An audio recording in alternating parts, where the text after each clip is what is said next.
tarde a todos, vivam. Cá estamos mais uma vez para, nos próximos 10 minutos, mais ou menos, falarmos sobre neste programa Jesus Cristo desceu à cidade, que todas as quartas-feiras a esta hora é emitido, neste mesmo local, e o meu nome é José Bricelino, e o propósito deste programa, como temos dito, é divulgar a pessoa e a obra de Jesus, porque muita gente tem religião, muita gente tem uma tradição religiosa, mas não há assim tanta gente que conheça realmente a figura e a vida de Jesus Cristo, que afinal de contas é quem dá o nome e a origem do cristianismo e da fé cristã. Hoje eu quero falar de um episódio muito, digamos, singular, muito interessante. É a primeira vez, de acordo com o relato dos Evangelhos, que Jesus tem uma reação física, digamos assim, perante os seus interlocutores. E estou a falar de um acontecimento passado no templo em Jerusalém. Quando Jesus estava em Jerusalém, ele habitualmente ia até ao templo. Jerusalém era a cidade santa, era a cidade, era a capital da Judeia também, e era o centro de adoração, o templo de Jerusalém era o centro de adoração do judaísmo, portanto da religião judaica, da tradição judaica. E todo bom judeu, naturalmente, sempre que podia ir ao templo fazer as suas orações. E Jesus, como bom judeu também, ele também o fazia. Ele, quando estava na cidade, ele ia ao templo fazer as suas orações. E isto fala-nos um pouco da dimensão coletiva da nossa devoção, que não tem substituição.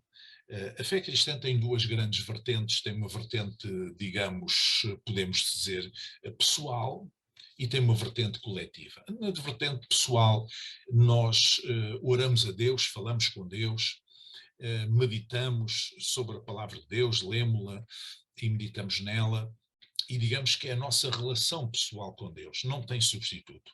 Mas depois a dimensão coletiva também não tem substituto, porque nós precisamos dos outros, das outras pessoas que têm a mesma fé, para não apenas nos estimularem à fé e às boas obras, mas também para partilharem connosco e nós nos podermos apoiar, suportar uns aos outros, espiritualmente falando. Então, Jesus não desprezava esta dimensão coletiva, apesar de ser quem era.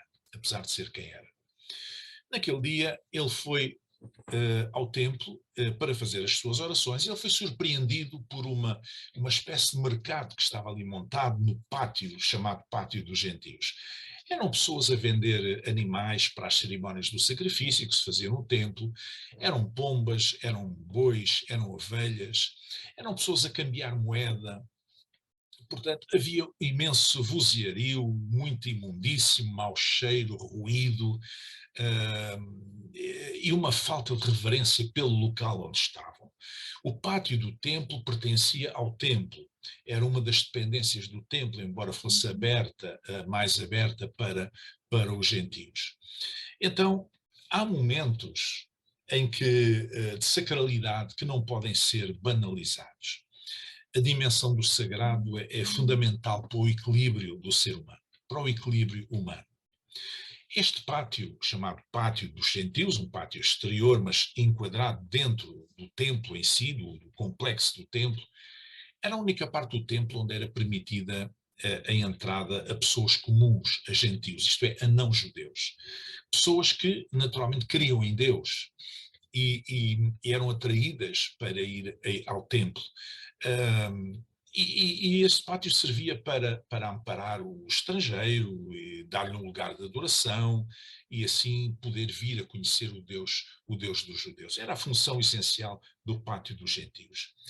Só que ele estava naquele dia transformado, digamos assim, num mercado realmente com toda aquela confusão com a qual Jesus se deparou. E a sua reação foi pronta e foi assertiva. O Evangelho diz que ele expulsou todos os que vendiam e compravam no templo e derrubou as mesas dos cambistas e as cadeiras dos que vendiam pombas. Mas ele não se limitou apenas a ter essa reação. ele explicou, ele justificou a sua atitude. Ele disse: está escrito, a minha casa será chamada casa de oração, mas vós a tendes convertido em covil de ladrões. E, portanto, Jesus defendeu o espaço sagrado e o momento sagrado ao fazer referência às Escrituras. Está escrito. Ele reportou-se às Escrituras do Antigo Testamento, à lei e aos profetas, e, portanto, ele referiu com essa autoridade escriturística, essa autoridade das Escrituras do Antigo Testamento, que era muito cara, digamos assim, eram muito caras aos judeus, ele defendeu o espaço e o momento sagrado. Aquele não era o local para aquilo. Não era o local para fazer negócio e para eles se comportarem como se estivessem num outro sítio qualquer da cidade. E depois também, de certa forma, apontou a perversão dos atos de corrupção que estavam a ser praticados naquele espaço e naquele tempo. Por que é que eu digo corrupção? Porque os mercadores aproveitavam para vender os produtos mais caros por preços especulativos à custa da devoção das pessoas simples e pobres.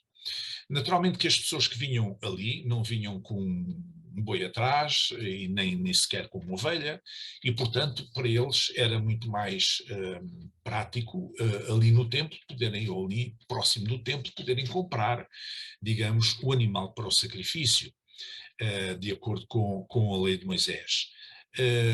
E, portanto, os mercadores, com o sentido para o negócio, aproveitaram-se e, em vez de venderem apenas nas cercanias do templo, eles entraram mesmo no pátio do templo e montaram ali as suas barracas, vamos dizer assim, as suas tendas, as suas bancas, e vendiam ali os animais, conspurcando assim, digamos, um espaço que era realmente sagrado.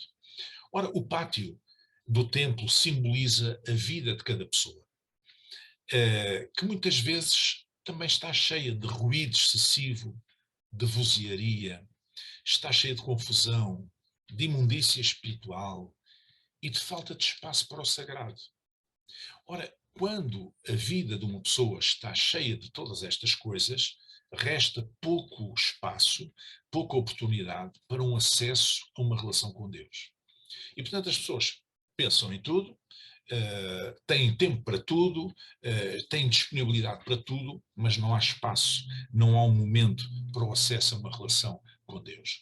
O pátio era apenas a parte exterior do templo. Depois, dentro do templo, havia digamos, outras dimensões muito mais profundas, digamos assim, de adoração no culto judaico.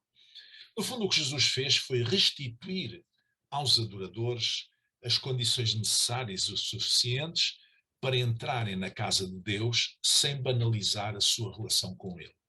Ou seja, para que as pessoas, os gentios que acediam ao pátio dos gentios, ao pátio exterior do templo, pudessem entrar naquele espaço sagrado, sabendo que aquela era uma casa dedicada a Deus, um centro de adoração, e não estivessem envolvidos e distraídos com toda aquela confusão do mercado, mas pelo contrário pudessem fazê-lo com uma atitude de verdadeiros adoradores.